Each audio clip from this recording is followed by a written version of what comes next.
हो गया? क्लास शुरू है? अरे पहले से शुरू कर दिया क्लास। चलो हाँ ठीक है। क्या क्लास शुरू रहता है तो टेंशन नहीं है, लाइट कैमरा ऑन का। जब मन क्या पढ़ाना शुरू कर दिए क्या, इसमें ऑन करो। चलो ठीक है, एक बार हम लोग फिर से देखते हैं बंगाल विभाजन और आधुनिक भारत का ये पहला क्लास है ऑनलाइन में। आधुनिक भारत का 3 फेज है। सबसे पहला जो फेज होता है अंग्रेज भारत आए, और अंग्रेज भारत आने के बाद किस तरह से भारत में अपनी स्थिति को मजबूत किया, वो भारत का पहला फेज होता है।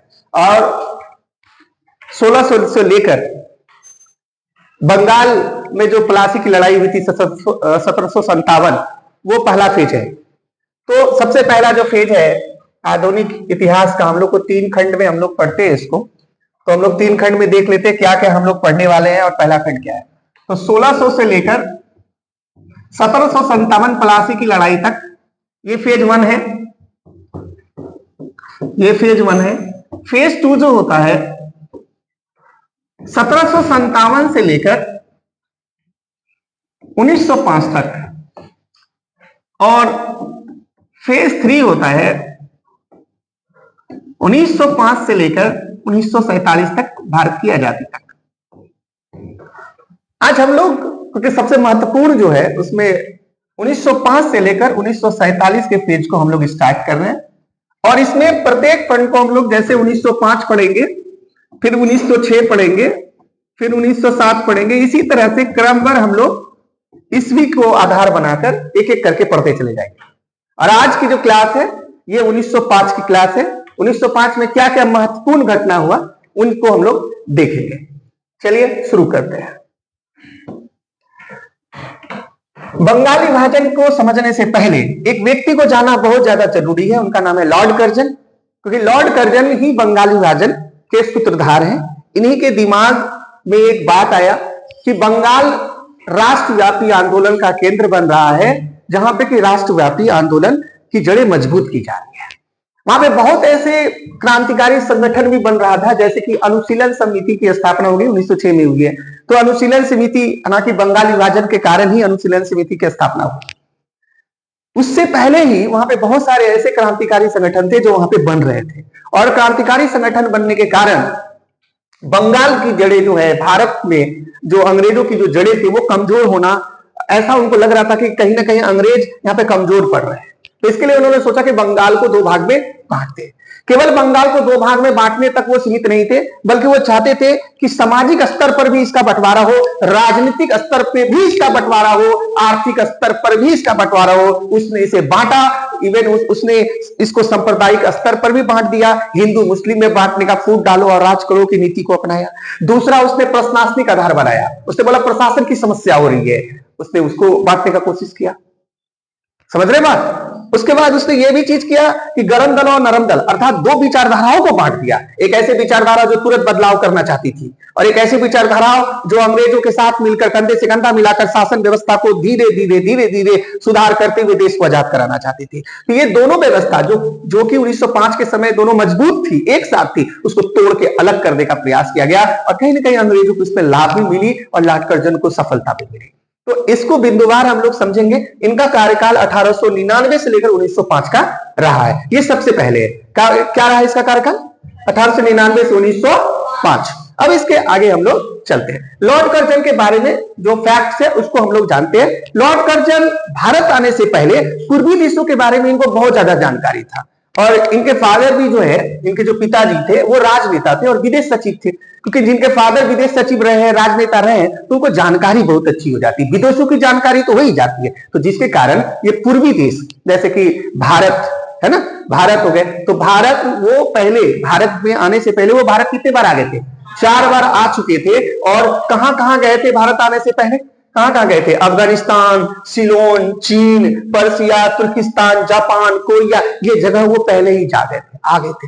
तो उनको भारत की मौजूदा स्थिति के बारे में पहले से पता था कि भारत की व्यवस्था कैसी है, भारत के लोगों की मनोदिशा कैसी है। वर्तमान में भी आप देखिए भारत की राजनीति जो अभी हो रही है, भारत की राजनीति का सबसे महत्वपूर्ण पक्ष क्या है? सांप्रदायिक मुद्दा।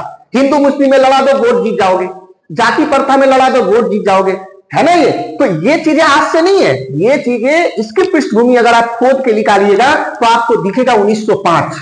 1905 में भी यही चीजें हुई। जब बंगाल विभाजन की बात हुई तो बंगाल विभाजन होने के कारण एक मुस्लिम लीग नामक एक पार्टी बन गई जो मुस्लिमों का नेतृत्व करने लगी, और कांग्रेस हिंदूवादी पार्टी बन गई। समझ रहे हो? तो ये दो चीजें हुई ना, और आज तक हमारे देश में ये सांप्रदायिक मुद्दे आज राष्ट्र निर्माण में राजनीतिक जो पक्ष है वो कहीं ना कहीं लोगों को मजबूत कर देता है सांप्रदायिक मुद्दा बनाकर। तो ये 1905 की पृष्ठभूमि है जो आज के भारत में भी देखने को मिलती है। अगर प्रश्न आता है कि 1905 का बंगाल विभाजन क्या वर्तमान भारत में उसकी झलक देखी जा सकती है? हाँ, देखी जा सकती है। कहां देख सकते हैं हम लोग? जब भी चुनाव होता है, लोकसभा का चुनाव होता है, जब विधानसभा का चुनाव होता है, तो हम लोग क्या करते हैं?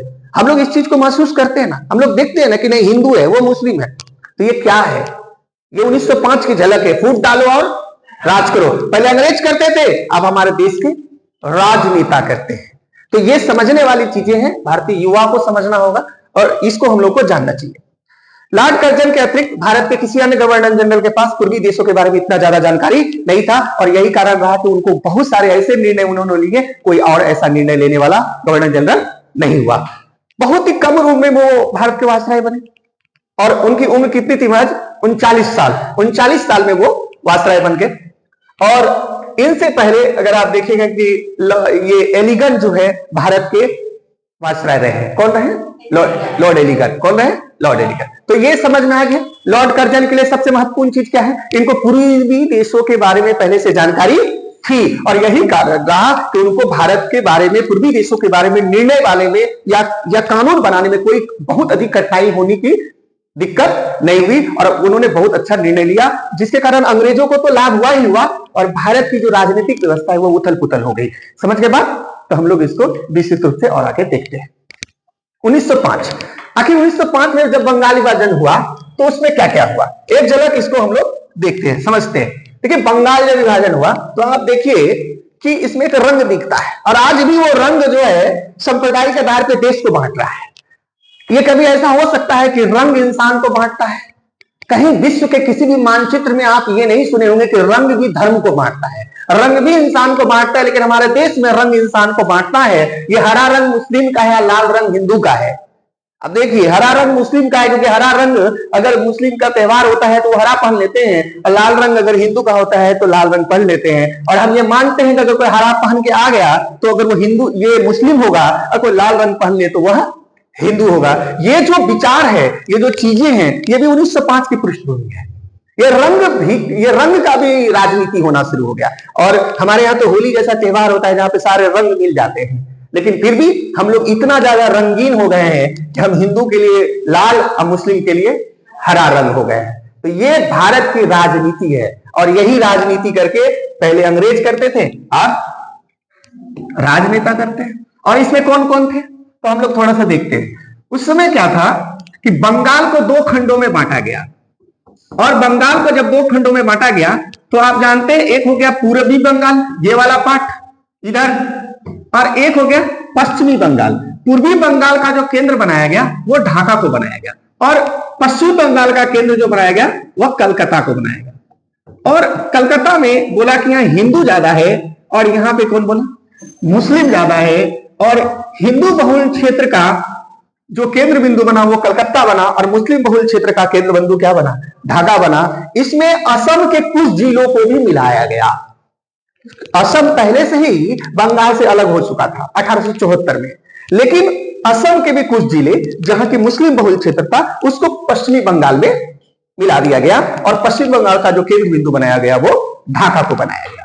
और पूर्वी बंगाल में थे बिहार था, उड़ीसा था, और बंगाल, ठीक है, कोलकाता। ध्यान रह गई है, तो इसको हम लोग को ध्यान में रखना है।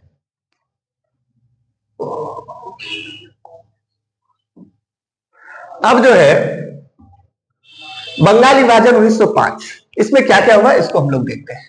लॉर्ड कर्जन का सबसे घृणित कार्य क्या था? बंगाल विभाजन करना। और बंगाल विभाजन की जो घोषणा हुई, कैसे कैसे हुई, ये सब भी इसको समझना है। 20 जुलाई 1905 को बंगाल विभाजन की घोषणा हो गई, और यह घोषणा लागू होती है 16 अक्टूबर 1905।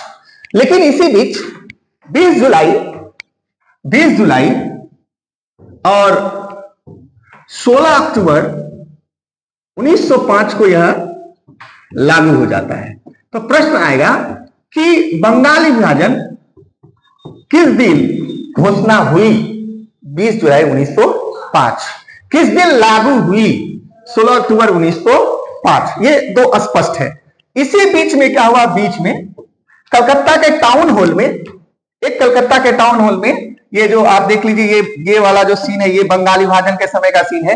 हिंदू है, मुस्लिम है, सभी लोग हैं, है ना। और ये वही सीन है जब बंगाली विभाजन हुआ।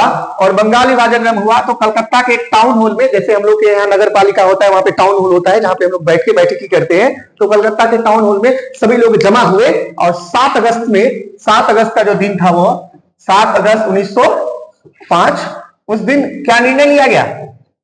स्वदेशी आंदोलन। क्या चीज हुआ? स्वदेशी आंदोलन। स्वदेशी आंदोलन की जो है शुरुआत हो गई। उस दिन यह चीज हुआ कि स्वदेशी आंदोलन चलाना है। और 7 अगस्त का दिन आपको ध्यान में रखना है। एग्जाम में पूछेगा स्वदेशी आंदोलन किस तारीख से शुरू हुई?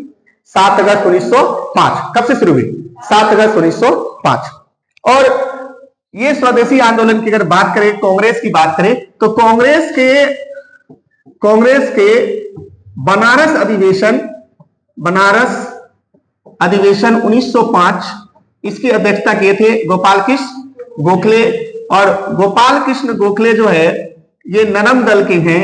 और गोपाल कृष्ण गोखले के समय में ही जो है स्वदेशी मूवमेंट का जो है प्रस्ताव कांग्रेस के बीच रखा गया। समझ गए बात?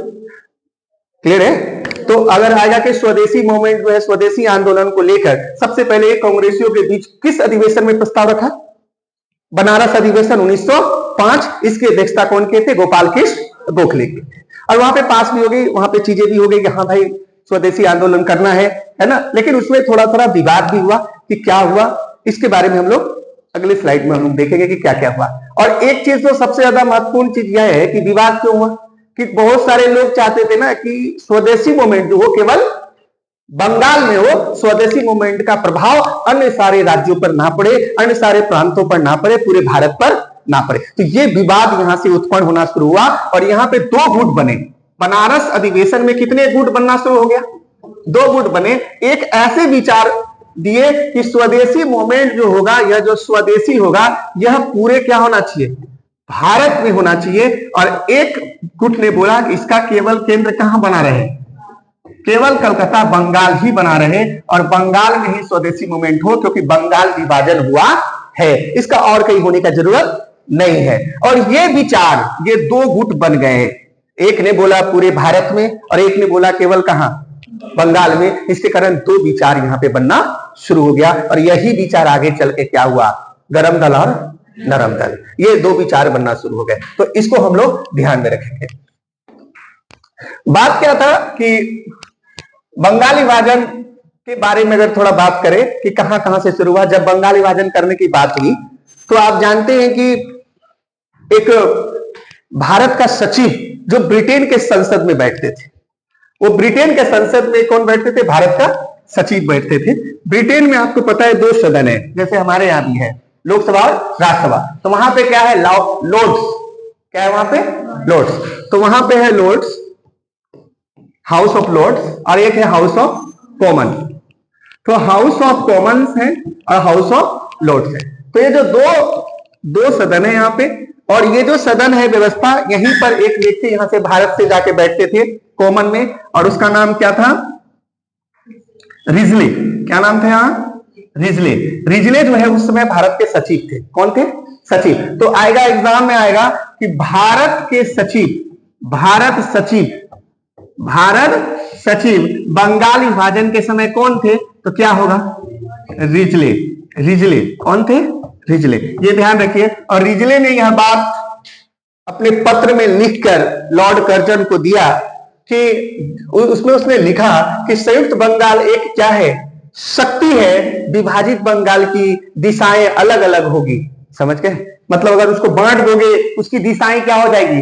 अलग अलग हो जाएगी उसके अंदर की। और ऐसी होगी बंगाल की राजनीति कि लोग 2 खेमे में बट जाएंगे। आप जो कर रहे हैं उसका परिणाम आगे चल के बहुत ही बुरा हो सकता है। एक बार आप सोचिए इसमें। आगे कर्जन के दिमाग में यह था कि बंगाल विभाजन हिंदू और मुस्लिम का विभाजन कर देंगे तो देश में कहीं ना कहीं 2 खंड बन जाएगा। और राजनीतिक चेतना का तो केंद्र था ही था। इस बारे में हम लोग पहले जिक्र कर चुके हैं। आगे चलते हैं। इस बारे में हो गया कि बंगाली विभाजन कब हुई थी, किस तारीख को घोषणा हुई, 20 जुलाई 1905, और 7 अगस्त 1905 को कलकत्ता के टाउन हॉल में स्वदेशी आंदोलन की घोषणा कर दी गई कि स्वदेशी आंदोलन होगा। लेकिन कांग्रेस ने इस बात में विवाद हो गई बनारस अधिवेशन में कि ये पूरे भारत में होगी कि केवल बंगाल में होगी। समझ में बात आ रहा है? और इसी बात को समर्थन करने के लिए कितने गुट पे बट गए, 2 गुट बट गए। तो इसको हम लोग को ध्यान रखना है। विभाजन के बाद पूर्वी बंगाल पश्चिम बंगाल में बट गया। पूर्वी बंगाल में असम और बंगाल के कुछ जिले थे। ठीक है बात, ठीक है, इसको हम लोग को ध्यान में रखना है। विभाजन के बारे में देख लेते हैं एक बार विस्तार से। ठीक है, बंगाल 16 अक्टूबर 1905 को जो है इसमें हुआ। पूर्वी बंगाल में कौन कौन था? तो पूर्वी बंगाल में अगर देखेंगे तो पूर्वी बंगाल, असम जो पहले से ही बंगाल का हिस्सा नहीं था, 1874 में ये अलग हो गया था। इसकी राजधानी पूर्वी बंगाल का ढाका बनाया गया। जनसंख्या की बात करें 3 करोड़ 10 लाख, इसमें 1 करोड़ 80 लाख मुसलमान बहुसंख्यक थे और हिंदू जो थे 1 करोड़ 20 लाख। और यहां इसको कहां इसका केंद्र बनाया गया, पूर्वी बंगाल, और इसकी राजधानी कहां होगी, ढाका। फिर पश्चिम बंगाल जो बंगाल का जो वेस्टर्न पार्ट था, इसमें आ गया बिहार, उड़ीसा और पश्चिम बंगाल का दार्जिलिंग वाला क्षेत्र। इसमें कलकत्ता इसकी राजधानी बनी। इसमें 4 करोड़ 20 लाख हिंदू, 90 लाख मुसलमान जो कि अल्पसंख्यक हुए, और बहुसंख्यक में जो है बंगाली भाषा हिंदू हुए। एक मुद्दे की चीज क्या हो गई यहां पे कि बंगाल विभाजन मात्र एक राजनीतिक विभाजन नहीं था, आर्थिक विभाजन नहीं था, सामाजिक विभाजन नहीं था, बल्कि एक और विभाजन था जिसका नाम था भाषाई विभाजन। अंग्रेजों ने एक बात और जोड़ दिया कि बंगाल में जो है कई सारी समस्या हो रही थी, प्रशासनिक समस्या, जिसमें आसामी लोग आसामी बोल रहे थे, बिहारी लोग जो है उसमें हिंदी भाषी क्षेत्र थे, और बंगाली लोग बंगाली बोल रहे थे। तो ये जो आसामी, बंगाली, हिंदी की जो समस्या थी, इसको भी दूर करने के लिए वो बोल रहे थे कि प्रशासन में समस्या होती है तो हम इसको खंड खंड में बांट देंगे, तो भाषा को लेकर जो समस्या हो रही है वो भी खत्म होगी और प्रशासन बहुत ज्यादा मजबूत हो जाएगी।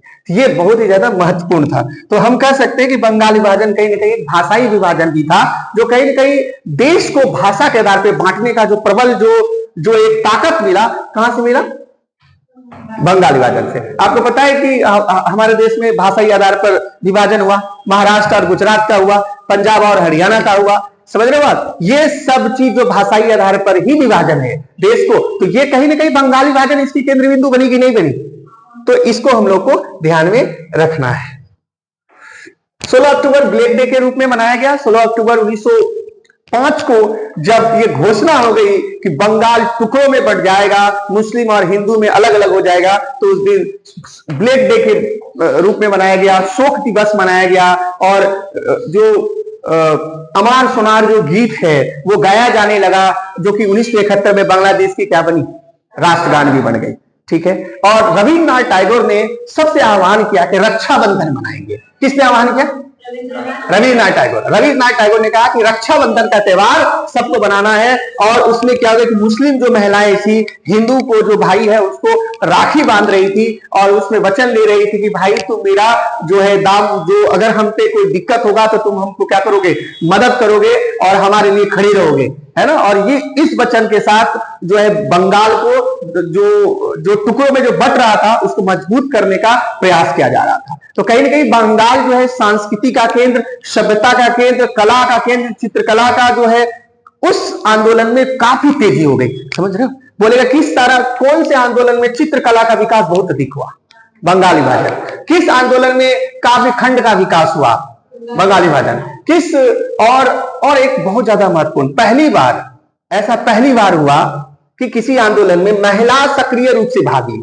पहले महिला जो है घर में, हम लोग के यहाँ आज भी महिलाएं का काम क्या है, घर का व्यवस्था को देखना, बाहर की व्यवस्था पुरुष देखते हैं। लेकिन बंगाल विभाजन में क्या हुआ कि महिला और बच्चे और पुरुष सभी वर्ग, मध्यम वर्ग और जो निम्न वर्ग के लोग हैं, वो सब पढ़े लिखे वर्ग, सभी लोग सामने आ गए। महिलाएं चूड़ी तोड़ने लगी, जो अंग्रेजी वस्तुएं थी, जो कपड़ा था जिसमें मार्का होता था, ब्रिटेन की मार्का होती थी, उसको जलाया जाने लगा। और भारत का कपड़ा शुरू हो गया। उस समय सबसे महत्वपूर्ण चीज क्या हुई बंगाली विभाजन में, एक जानने वाली चीज क्या है कि राष्ट्र चेतना का केंद्र बना ही बना हथकरघा उद्योग। हथकरघा उद्योग मतलब हाथ से वस्तु को बनाकर लोग अपना जीवन यापन करना शुरू कर दिए। भारत में हथकरघा उद्योग का केंद्र बिंदु बंगाली विभाजन बन गया और महिलाएं ने कपड़ा बनाना शुरू कर दिया, फैक्ट्री से कपड़ा खरीदना बंद कर दिया, घर में कपड़ा बनाना शुरू कर दिया। प्रश्न आएगा कि किस उद्योग को बल मिला बंगाली विभाजन से? क्या होगा इसका आंसर? हथकरघा उद्योग। कौन सा उद्योग? हथकरघा उद्योग। और इसमें आत्मबल बोला गया कि हम लोग आप किसी के भरोसे नहीं रहेंगे, स्वराज चाहिए हमको, हम लोग खुद कमाएंगे, खुद खाएंगे, खुद कपड़ा बनाएंगे, खुद पहनेंगे, किसी अंग्रेज पर निर्भर नहीं है। जब निर्भर नहीं रहेंगे तो उसका कानून काहे मानेंगे? तो ये बहुत ही ज्यादा महत्वपूर्ण था, इसको हम लोग को ध्यान में रहेंगे। प्रश्न आएगा कि जब पहली बार औरतों ने किस आंदोलन में सक्रिय रूप से भाग ली? बंगाली विभाजन। तो इसको हम लोग को ध्यान में रखना है। और राखी का जो त्योहार, जो दिवस मनाने के रूप में जो सबसे कहा, किसने कहा? रविन्द्रनाथ टैगोर। और इसमें समझ गए बात, ध्यान रहेगा। आपको बोलेगा चित्रकला का विकास हुआ, काव्यखंड का विकास हुआ, समझ गए। महिलाओं ने सक्रिय भागीदारी ली, हथकरघा उद्योग को बल मिला, समझ में आ रहा बात। महिला पुरुष जो हिंदू मुस्लिम एकता को प्रबलता मिली, समझ में आ रहा बात। तो इसको हम लोग को ध्यान में रखना है। बंगाली विभाजन विभिन्न क्षेत्रों पर इसका जो है प्रभाव पड़ा, हर क्षेत्र में प्रभाव पड़ा। बंगाली विभाजन का हर क्षेत्र में प्रभाव पड़ा। उस समय यह चीज निर्णय लिया गया कि आज बंगाली विभाजन करने की दशा क्यों पड़ी? देश हमारा, व्यवस्था हमारा, लोग हमारे, और बांटने कौन आ गए हैं? ब्रिटेन के शासक, विदेशी हमको बांटने आ गए। तो ये क्यों हो रहा है? क्योंकि हम उस पर निर्भर हैं। शिक्षा व्यवस्था कौन चला रहा? ब्रिटेन चला रही।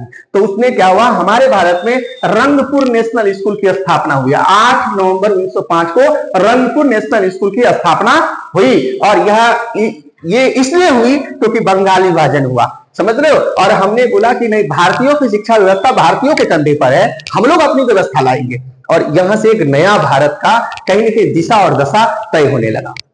16 नवंबर 1905 को कलकत्ता में एक सम्मेलन हुआ। इस सम्मेलन में राष्ट्रीय नियंत्रण में राष्ट्रीय साहित्यिक वैज्ञानिक तकनीकी शिक्षा देने के लिए राष्ट्रीय शिक्षा परिषद स्थापित करने का फैसला लिया गया।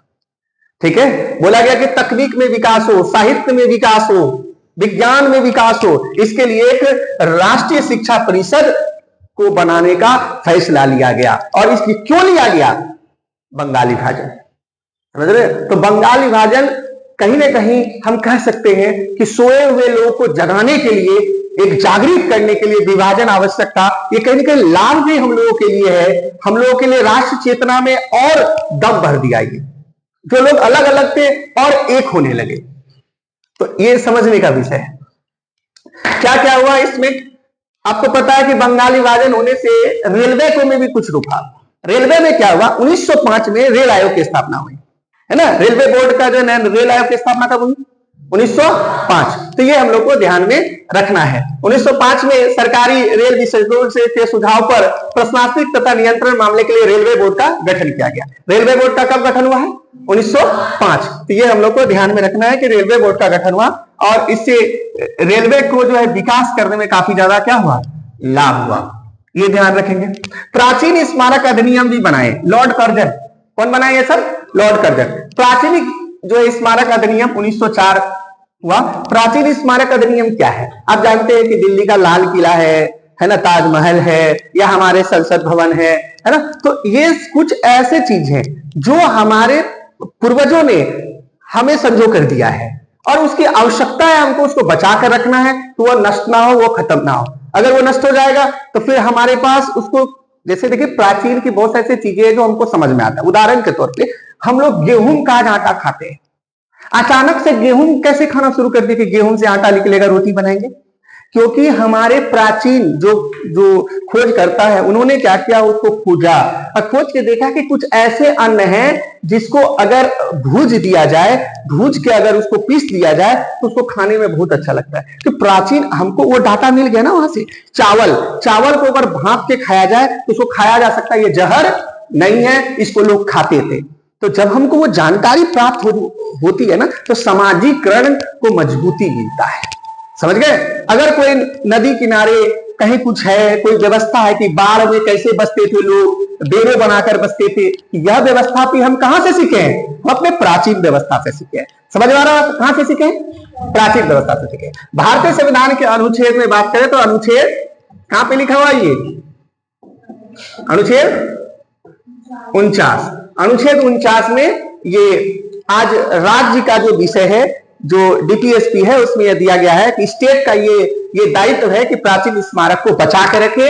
जैसे बोलेगा कि दिल्ली का लाल किला है या फिर आगरा का जो ताजमहल है, उसके आगरा के ताजमहल को संजो के रखने का दायित्व किसके पास है? केंद्र सरकार की? राज्य सरकार?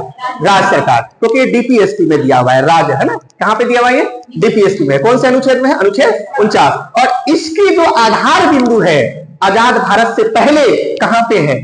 प्राचीन स्मारक अधिनियम 1904। तो इसको हम लोग को ध्यान में रखना है। उसके बाद न्यायपालिका की बात करें तो हम जानते हैं ना, एक होता है आईपीसी, इंडियन पेनल कोड, और एक होता है सीआरपीसी। सीआरपीसी में क्या होता है कि हम लोग जब किसी को सजा सुनाते हैं तो सजा सुनाते हैं तो उसकी जो सजा को हम लोग व्याख्या करते हैं कि सजा किस आधार पर सुनाए। तो जब आईपीसी को जहां पे व्याख्या किया जाता है, जिसपे सजा सुनाने की जो प्रक्रिया होती है, उस पे इन्होंने संशोधन किया और बोला कि जल्दी से जल्दी क्या होना चाहिए, किसी भी चीज पे जैसे कोई केस हो जाता है तो लंबा लंबा समय से लोग बैठे हुए हैं कानून व्यवस्था पे भरोसा करके, एक ही केस को लेकर 2-2 साल, 3-3 साल, 10-10 साल तक हो जाता था। इसे बोला जल्दी से कीजिए, समय कम लगाइए। इसके लिए उन्होंने न्यायाधीशों में क्या किया? न्यायाधीशों की संख्या को बढ़ा दिया। उसके वेतन में भी क्या की गई? वृद्धि की गई। भारतीय नागरिक प्रक्रिया संहिता में क्या किया गया? संशोधन किया गया। समझ गए? कलकत्ता में न्यायाधीश की संख्या क्या हो गई?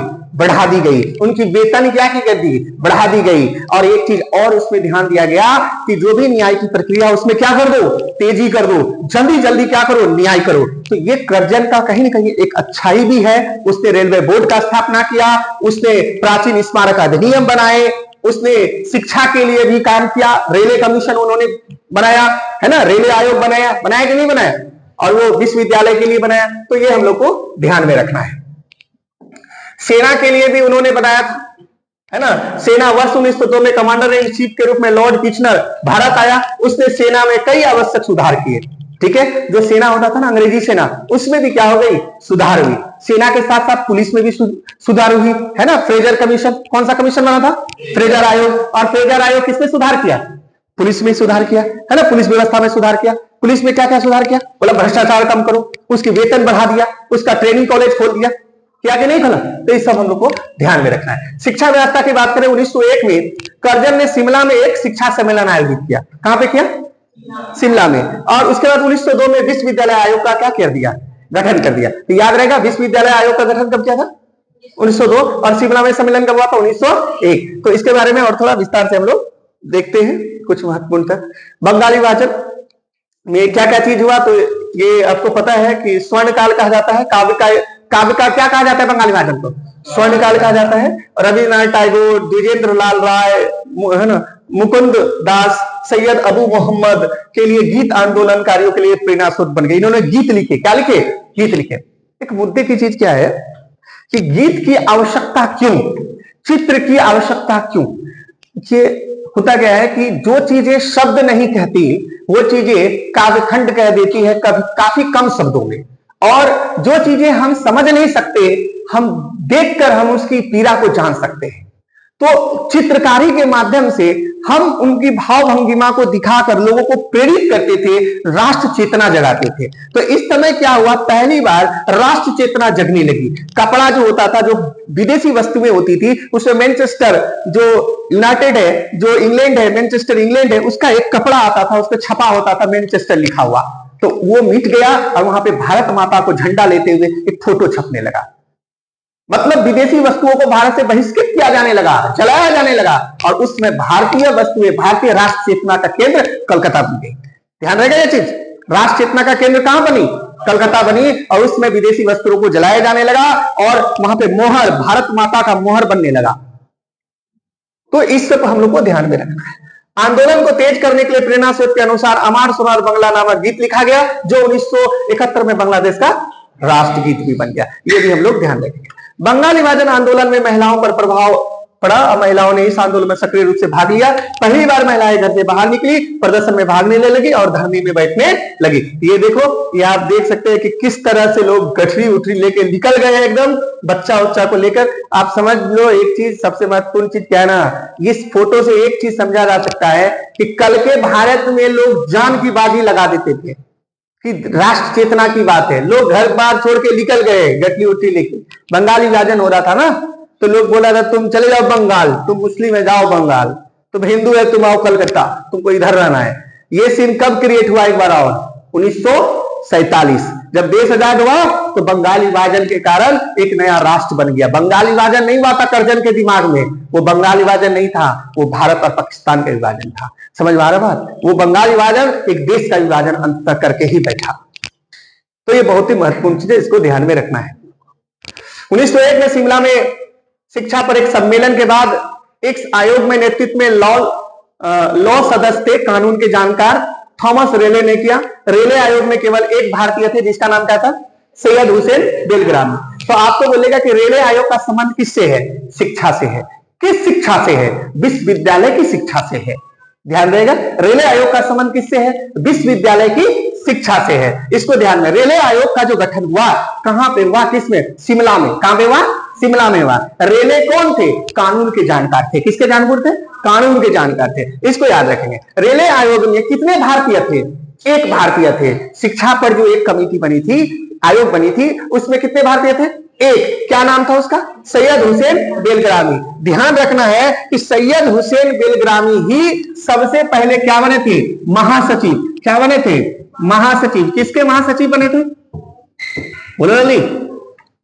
ऑल इंडिया मुस्लिम लीग, मतलब मुस्लिम लीग के पहले महासचिव कौन थे,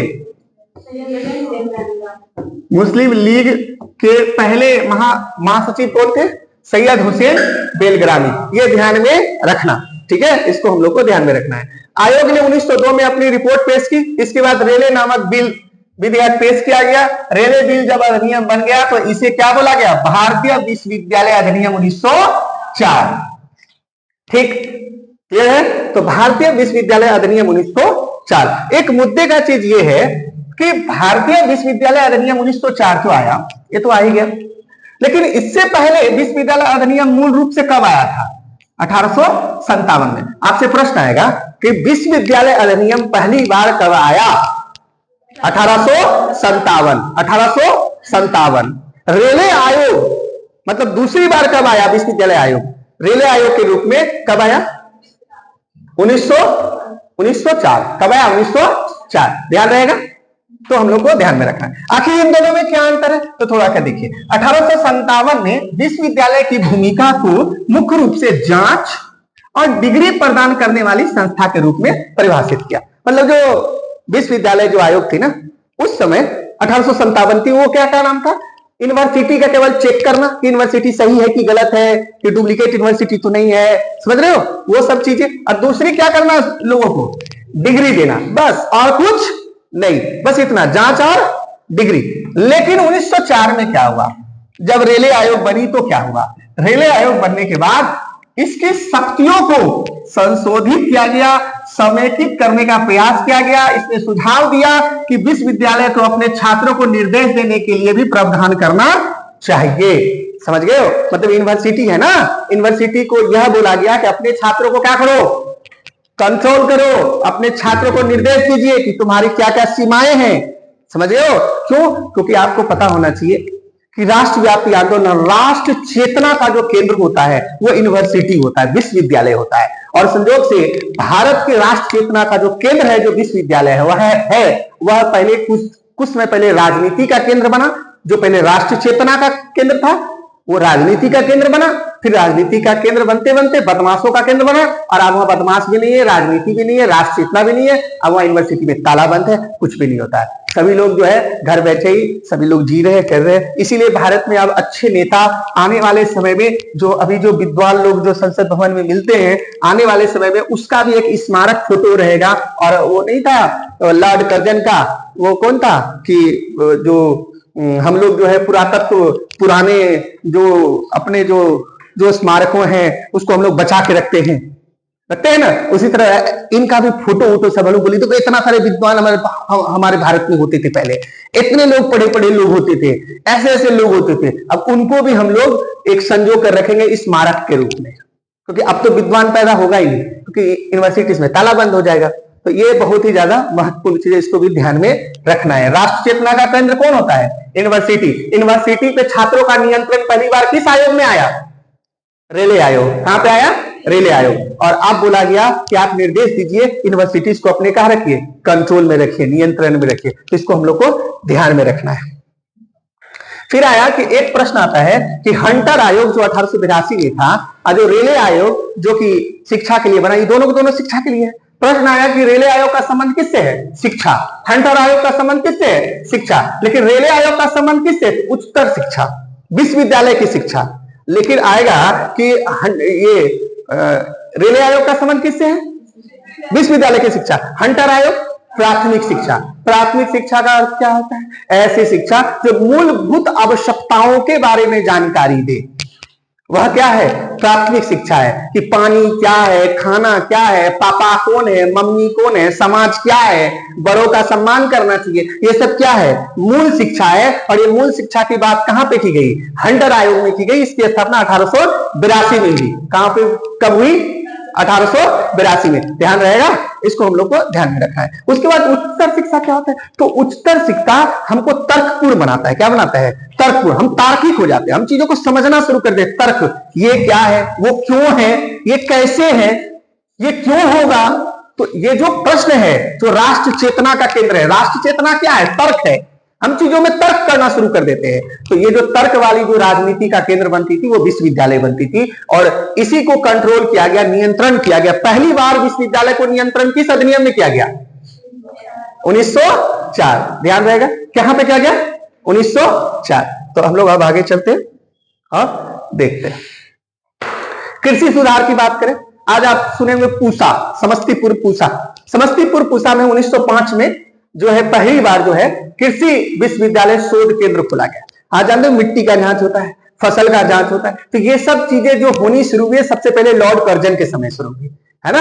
तो लॉर्ड कर्जन के समय जो है शोध होने लगा। तो इसको हम लोग ध्यान में रखेंगे। किसानों की स्थिति सुधारने के लिए कर्जन ने सिंचाई की योजना में वृद्धि की। सिंचाई के लिए 20 वर्षों में 44 करोड़ रुपए खर्च किए जाने की व्यवस्था की गई। कृषि की उन्नति के लिए कर्जन ने वैज्ञानिक ढंग से कृषि को प्रोत्साहित किया। इस उद्देश्य की पूर्ति के लिए पूसा नामक स्थान में कृषि अनुसंधान संस्थान खोला गया। इस प्रकार लॉर्ड कर्जन ने कृषि और किसानों की स्थिति में सुधार लाने का प्रयास किया। तो आप जानते हैं ना, भारत में एक लगान मूवी बनी है ना, लगान पिक्चर, है ना। तो लगान पिक्चर में क्या दिखाया गया कि बरसों रे मेघा बरसों रे, गाना भी है उसमें, है ना। मेघा बरसों में, मेघ आओ बरसों, उसमें गाना है, कुछ ढोल बजा बजा के सब गाता है।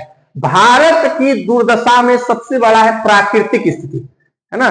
तो नहीं है, गाना है ना उसमें। हाँ, तो उसमें क्या है, उसमें एक चीज क्या दिया हुआ है कि क्या उसमें मैसेज देना चाहता है? मैसेज यह है कि हमारे देश के जो किसान है ना, उसकी दुर्दशा का सबसे बड़ा दिक्कत यह है कि हम प्रकृति के आधार पर कृषि करते हैं। अब वर्षा होगी तो उसी से सिंचाई होगा। तो इसको लेकर इस व्यवस्था को हटाने के लिए लॉर्ड कर्जन ने बहुत अच्छा काम किया कि 44 करोड़ रुपया खर्च करने के बारे में बोला। सिंचाई व्यवस्था को भी इन्होंने ठीक किया। तो प्रश्न आएगा कि लॉर्ड कर्जन ने सिंचाई व्यवस्था को मजबूत करने का कार्य किया? यस, किया।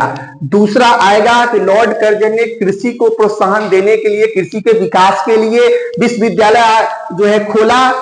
यस, खोला। तीसरा आएगा, यह विश्वविद्यालय वर्तमान के बिहार राज्य के समस्तीपुर जिला में है। फिर आएगा, क्या यह पूसा नामक जो उस समय जो स्थापना हुआ था, अभी उसका डॉक्टर राजेंद्र प्रसाद केंद्रीय कृषि विश्वविद्यालय नाम है। आएगा फिर इसकी स्थापना 1905 में लॉर्ड कर्जन के द्वारा हुआ। आएगा, यस, 1905 में लॉर्ड कर्जन के द्वारा हुआ। फिर आएगा कि रेले आयोग की अनुशंसा पर जो विश्वविद्यालय आयोग है, उसी के अनुशंसा पर इसकी स्थापना हुई। हाँ, हुई, उसी के स्थापना पर हुई। उसी के जो आयोग का जो रिपोर्ट था, उसी के आयोग के रिपोर्ट पर ये डॉक्टर राजेंद्र प्रसाद कृषि विश्वविद्यालय जो अभी नाम है, उसकी स्थापना हुई है। ध्यान रहेगा ये चीज, ये बहुत ही ज्यादा महत्वपूर्ण है। आर्थिक सुधार की बात करें तो जब ये बने थे, लॉर्ड कर्जन का कार्यकाल क्या है? 1899 से 1905। तो 1899 में जब ये बने तो उसी समय अंग्रेजी स्वर्ण मुद्रा को कानूनी बना दिया। क्या बना दिया? अंग्रेजी स्वर्ण मुद्रा को कानूनी मुद्रा घोषित कर दिया गया और उसकी विनिमय की दर की गई 15 प्रति पौंड, मतलब 15 प्रति पौंड। एक पौंड में कितना अंग्रेजी मुद्रा? 15। कितना? 15। एक पौंड में कितना अंग्रेजी मुद्रा? 15। मतलब आप समझ जाओ कि भारत में सोने के सिक्के आने शुरू हो गए। क्या आना शुरू हो गया? सोने के सिक्के। तो आपका प्रश्न आएगा कि कब, किस शासक ने, किस वायसराय ने यह व्यवस्था कर दी कि भारत अंग्रेजी स्वर्ण विदेश से, ब्रिटेन से भारत आना शुरू हो गया? Lord Curzon. क्या आंसर होगा उसका? बोलेगा किस वायसराय के समय पहली बार सबसे ज्यादा सोने के सिक्के भारत आए? लॉर्ड कर्जन के समय। कब आए? लॉर्ड कर्जन के समय 1899। ध्यान रहेगा? तो ये बहुत ज्यादा इंपॉर्टेंट है, इसको हम लोग को ध्यान में रखना है। प्रशासन में भी सुधार हुआ, प्रशासन में बहुत ज्यादा सुधार हुआ। क्या क्या सुधार हुआ कि कर्जन के दृष्टि में प्रशासन के 200 पर भी पड़ी, शासन के कार्य में देर ना हो, जल्दी से। आज भी देख लो लेट सेट खूब होता है हम लोग का। शासन की सबसे बड़ी समस्या क्या है? लेट। आज आप केस करोगे, आज आप जाओगे कोई भी चीज में, 10 दिन के बाद व्यवस्था होगा, 10 दिन के बाद न्याय मिलेगा। जब तक जो आदमी गलती किया वो भी खत्म हो जाता है ना, सालों साल लग जाते हैं। समस्या इतनी है। उसके लिए उसने प्रशासकीय सचिवालय के कार्य के लिए पद्धति में परिवर्तन किया, कामों को शीघ्र करने के लिए कुछ नियम बनाए गए और विभिन्न विभागों के अध्यक्षों को पारस्परिक विचार विमर्श द्वारा कार्य करने का आदेश दिया गया, जिससे कार्य में विलंब ना हो। मतलब आज आप जानते हैं ना कि एक बीसी मीटिंग होता है ना, जिला में मीटिंग होता है, सभी विभाग के ऑफिसर्स मिलते हैं एक साथ बैठ के। तो ये जो ऑफिसर्स में मीटिंग कराने की जो व्यवस्था हो गई कि सभी पदाधिकारी एक साथ बैठ के विचार करेंगे, किसी को कोई दिक्कत होगा तो वो उसको बोलेगा, वो उसको बोलेगा, और सभी अलग अलग विभाग के पदाधिकारी मिलकर क्या करेंगे?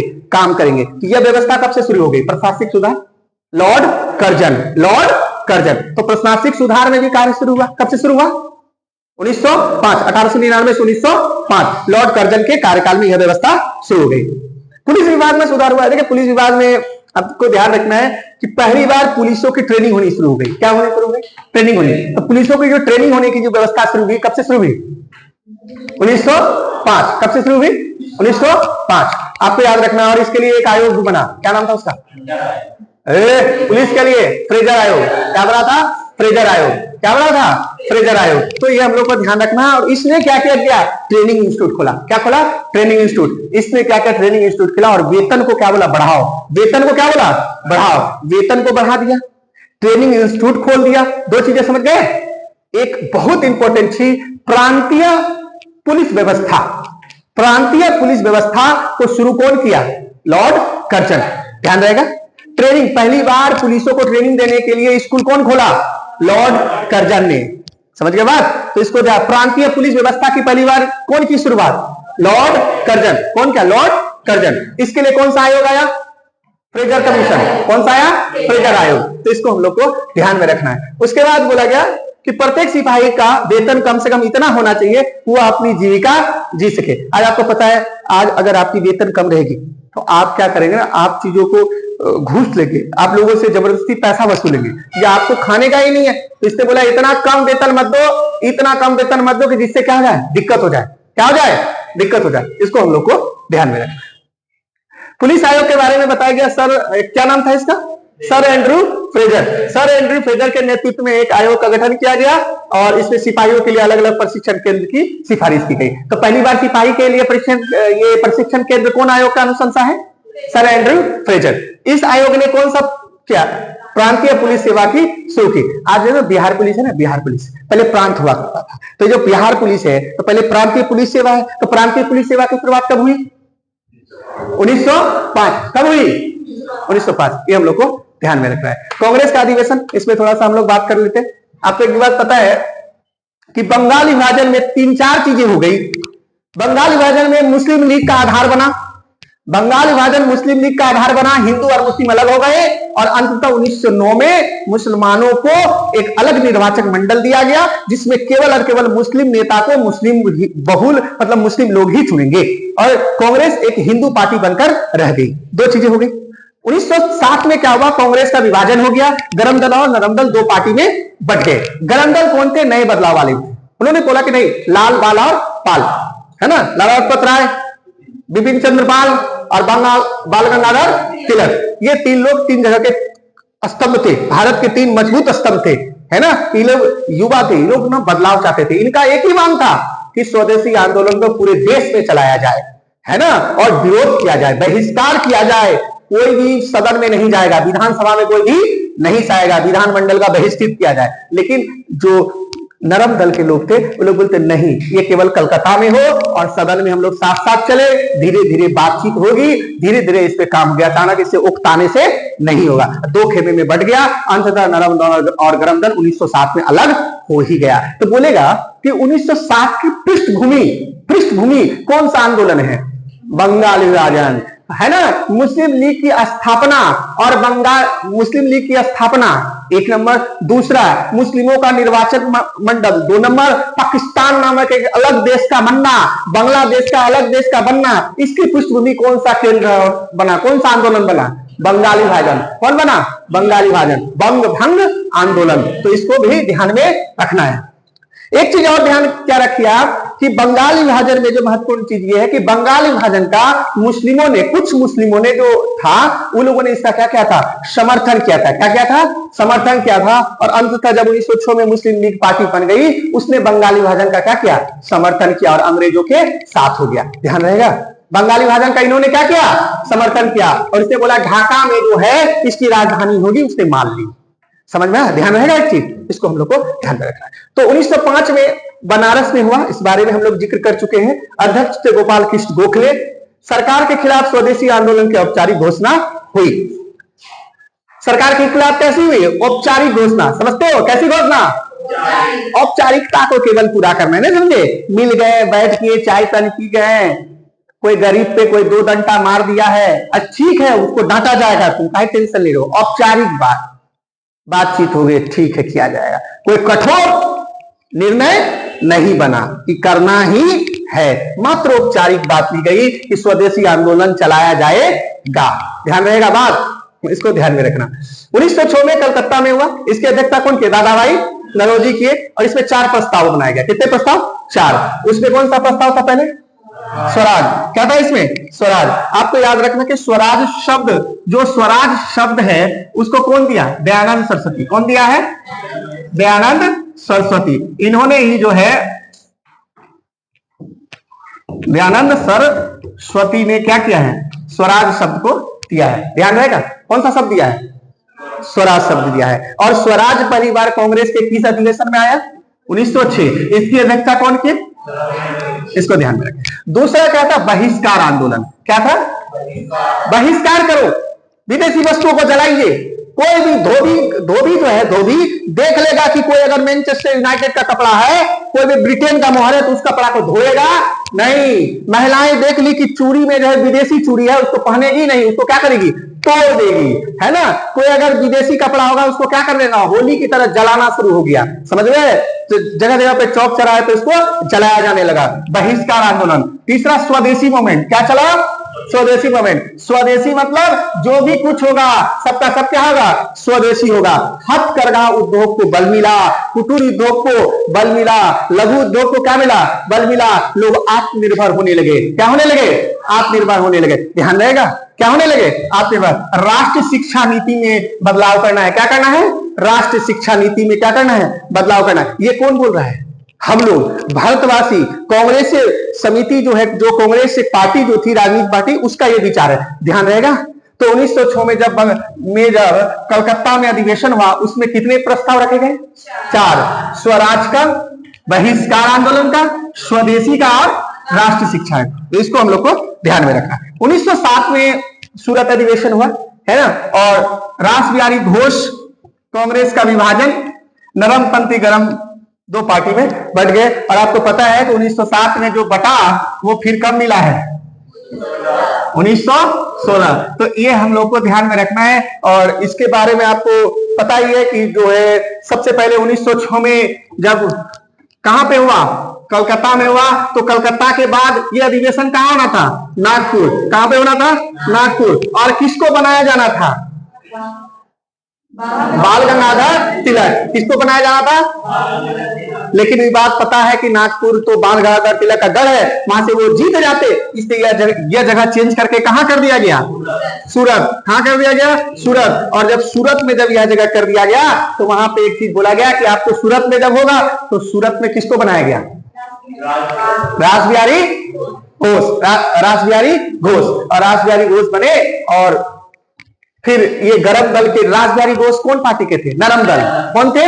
नरम दल। और गरम दल के लोगों को नहीं बनाया गया। जब वहां पे ये लोग गए, कौन कौन गए भाई? तो लाला लाजपत राय गए, बिपिन चंद्र पाल गए और बाल गंगाधर तिलक गए। तो जब सूरत में वो लोग गए तो वो लोग पार्टी के बगल में खड़े थे, लेकिन वहां पे खड़े भी रहे, कुर्सी भी नहीं दिया गया बैठने के लिए। इवन मदन मोहन मालवीय ने बोलने का भी जगह नहीं दिया कि कुछ आप एक शब्द बोलिए, जिसके कारण बाल गंगाधर तिलक की जब उसकी इज्जत जो है वहां पे नहीं रखी गई तो उनके जो चाहने वाले लोग थे उन्होंने मारपीट शुरू कर दिया, है ना, कुर्सी तोड़ा तोड़ी हो गया और वह क्या हो गया? पूरी तरह से वह सफल नहीं हुआ। और जब 1960 का सूरत विभाजन हुआ तो फिर कांग्रेसियों ने एक सोचा कि हम लोगों का अपना एक संविधान होना चाहिए। क्या होना चाहिए? संविधान होना चाहिए, उसका एक अपना व्यवस्था होना चाहिए। कौन बोलेगा, कौन नहीं बोलेगा, कौन अध्यक्ष बनेगा, कौन अध्यक्ष नहीं बनेगा। ऐसे नहीं कि जो मन सो अध्यक्ष बन जाएगा, इसके में विवाद हो जाता है। तो इसके लिए 1908 में क्या हुआ कि कांग्रेस का संविधान बना। क्या बना?